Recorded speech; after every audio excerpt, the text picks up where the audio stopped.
அண்ணன் உதயநிதி வருகிறாரு அப்படின்னு அடுத்த ஒரு தேர்தல் பாட்டை வெளியிட்டு இருக்கு இந்த திமுக. அந்த பாட்டுல ஒரு வரியில இனப்பகைவர் நடுங்கிடவே வராருன்னு இருக்கே. இனம்னு எதை சொல்றாங்க? தெலுங்கர் இனமா, தமிழ் இனமா, அல்லது திராவிட இனமா? இதுல யாருக்கு பகைவர், எந்த பகைவரை இவரை கண்டு நடுங்க போறாங்கன்னு தெரியல. ஒவ்வொரு முறையும் டீரைட்டு வரும்போதும் தொடநடுங்கி வெள்ளக்கடை பிடிக்கிறவங்க இடிமுழக்கம், இனப்பகைவர் நடுக்கம் சொல்றது வேடிக்கையா இருக்கு. இதுல இன்னொரு வரியில வரலாறு படைக்க கலைஞராக வருகிறார். உதயநிதியாம் தமிழகத்தில் கலைஞர் படைச்ச வரலாறு என்ன? அரை நாள் உண்ணாவிரதமா?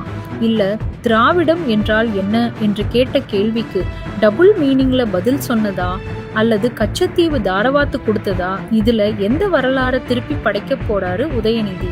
தமிழர்களை ஏமாத்தினது திமுகவிற்கு 2026 தேர்தலில் மக்கள் தக்க பதிலடி கொடுப்பாங்க.